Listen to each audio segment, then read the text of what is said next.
Assalamualaikum warahmatullahi wabarakatuh. A'udzubillahi minasyaitonir rajim. Bismillahirrahmanirrahim.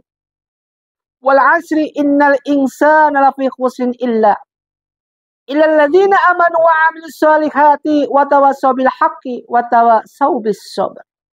Shadaqallahu 'azim. Shadaqu ala Rasulillah sallallahu alaihi wasallam. Alhamdulillah wassalatu wassalamu ala Rasulillah.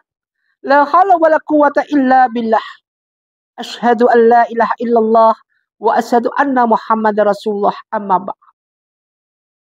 Pertama, kita panjatkan rasa puji syukur kita pada Allah Subhanahu wa taala. Pagi hari ini merupakan suatu pagi yang penuh rahmat, penuh hidayah. Kita bisa rutinitas dalam PBA, pencerahan bimbingan amalan tiap pagi, rutinitas istiqomah.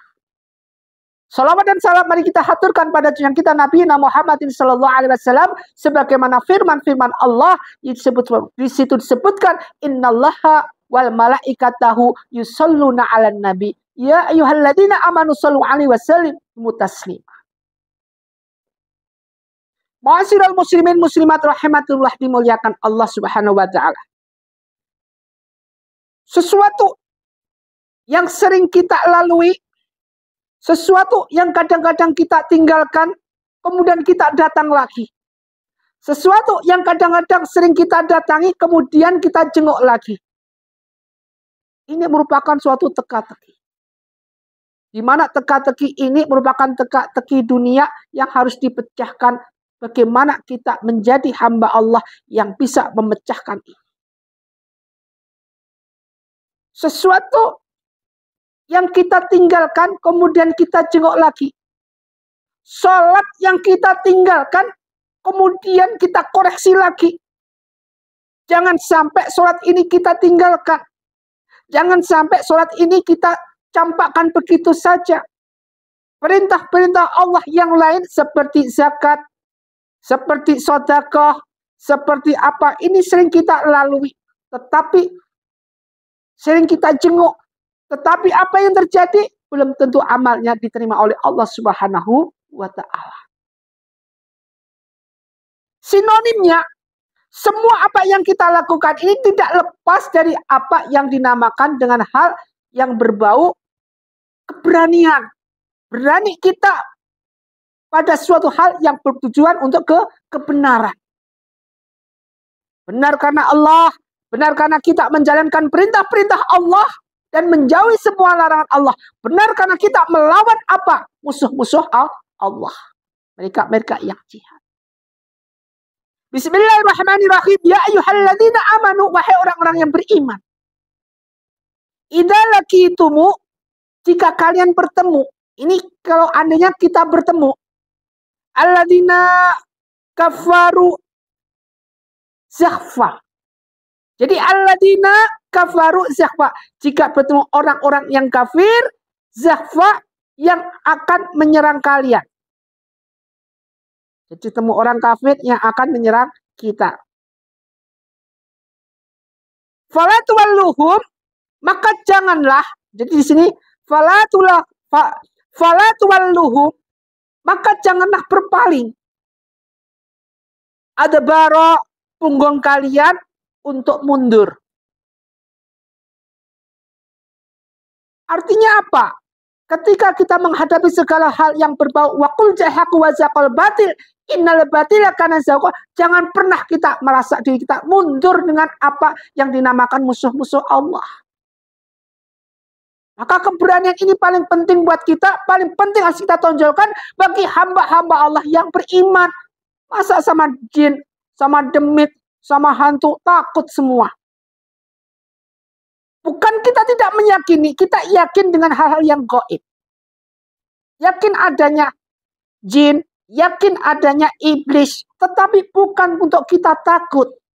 Allah sudah siapkan senjata untuk hamba Allah yang beriman. Apa? Bacaan-bacaan Al-Quran itu hancur semuanya. Allah dijanji Allah.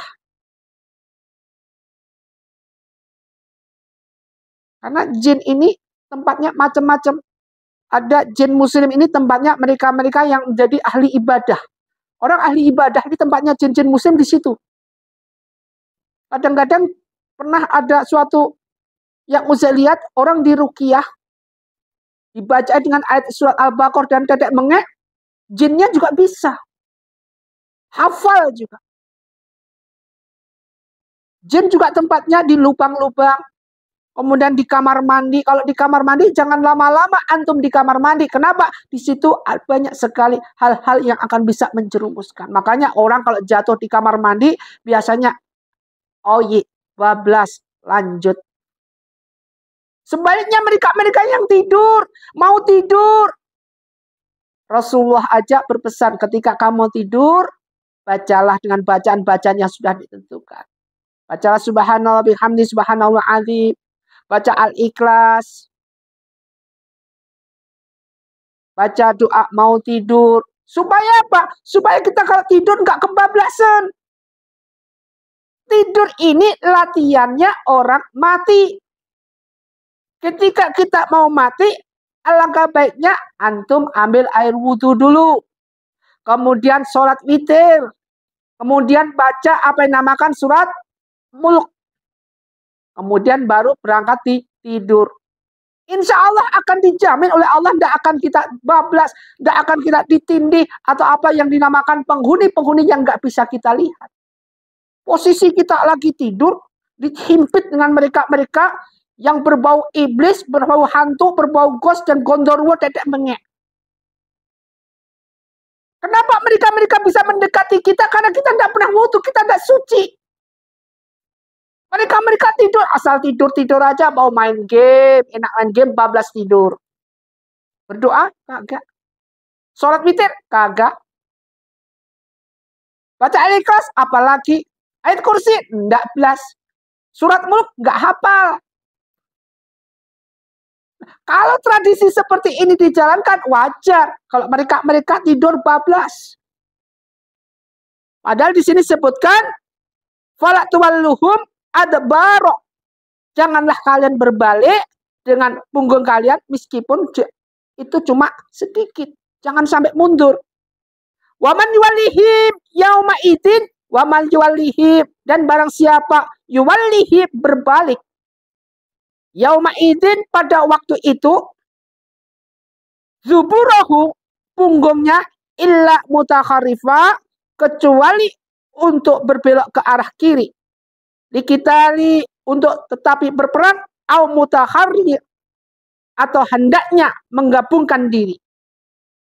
Illa fi'ati, dengan pasukan atau muslim yang lain, faqad ba'a, maka sungguh orang-orang itu akan balik. Jadi intinya dari ayat ini, kalau untuk sekarang ini, kita ini sekarang berperang. Kalau ini berperang dulu melawan musuh, orang kafir, orang kufur. Kalau sekarang kita berperang melawan siapa lawan kita?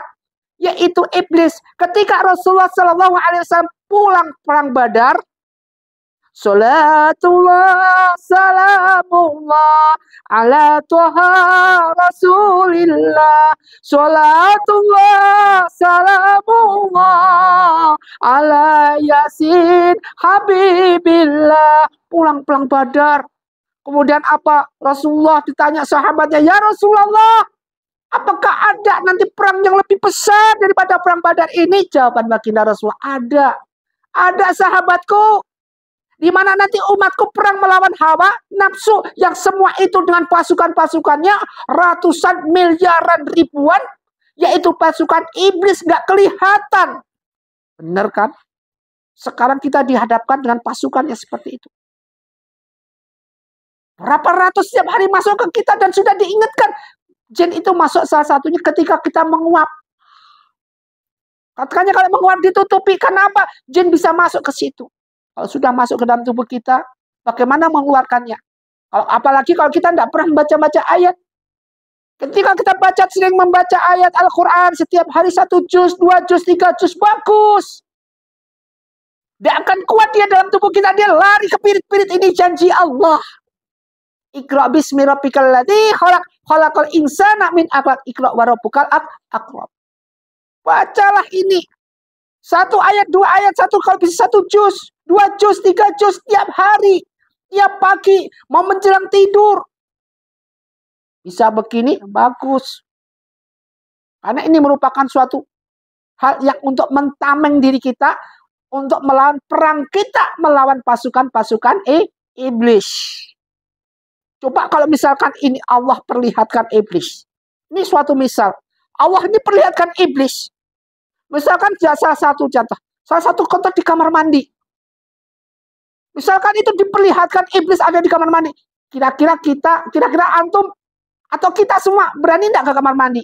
Lari balik. Ngiprit kita lari. Wong mereka yang menghuni rumah, di mana rumah itu ada penghuninya, katanya kiriman ini, itu, dan ada penghuninya. Gitu aja suasananya mistis. Padahal ada penghuninya. Jadi rumah berpenghuni tapi suasananya mistis. Makanya kalau punya rumah jangan pelihara klinik. Jangan pelihara ini itu. Mereka ingin ada tuannya. Sesuatu yang bertuan pasti minta upah. Ngerti dan maksud Uzet? Sesuatu yang bertuan pasti minta upah. Upahnya apa? Ya tahu sendiri. Hukum perjanjiannya tahu sendiri. Karena Allah sudah memberikan suatu peringatan dalam Al-Quran. Andai kata apapun terjadi, tetap jangan sampai syirik pada Allah. Kita hablum minallah. Kita hubungan kita hanya pada Allah. Seharusnya rumah itu nuansa surga buat kita. Ketika kita di rumah masuk, Assalamualaikum, Waalaikumsalam. Nuansanya harmonis, nuansa surga, nuansa kita betah di rumah. Ini rumah yang bagus. Sebagaimana kita datang ke Baitullah, rumah Allah, kita masuk dalam rumah Allah, nuansanya bagus untuk sholat tahajud, tidak nuansa seperti nuansa heningnya menjijikan. Dalam arti menjijikan adalah mistis. Ma'asyiral muslimin muslimat rahman. Dari ayat ini tadi dijelaskan begitu pentingnya ketika kita melawan segala sesuatu yang ada musuh-musuh Allah, jangan sampai menjadi seorang berkhianat. Seperti disebutkan, adallahu al-munafikina wal munafikoti wal kufari.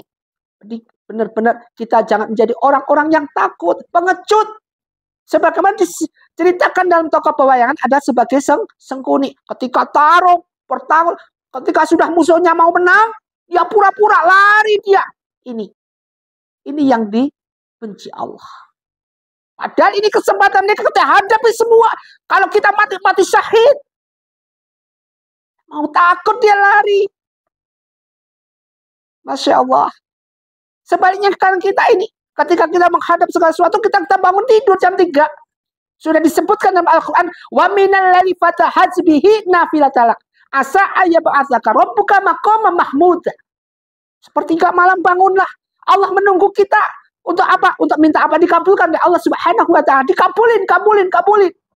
Kita ditunggu Allah sementara kita sombong. Kita tidur yang dibanyakin. Kita tidur dibanyakin. Tidak bangun-bangun. Artinya apa? Kita kalah dengan pasukan iblis. Padahal iblis dan jin paling susah sekali ketika dia menekan manusia dalam keadaan mau bangun untuk ibadah di pertengahan malam. Dia gagal dalam menjalankan tugasnya. Manusia bangun dan ambil air wudhu. Dia susah, dia sedih sekali. Dia merasa sedih, tapi dia bangga. Dia pesta ketika dia bisa menggagalkan hamba Allah yang gagal atau tidak menjalankan sholat subuh, ditekan sampai tidur sampai siang. Masya Allah. Mudah-mudahan kita jadikan sebagai hamba Allah, ahli ibadah senantiasa, tidak pernah meninggalkan sholat, senantiasa ibadah sholat nomor 1. Semoga bermanfaat kajian pagi hari ini. Usikum wa nafsi bittaqwallah. Wabillahi taufiq wal hidayah. Assalamualaikum warahmatullahi wabarakatuh.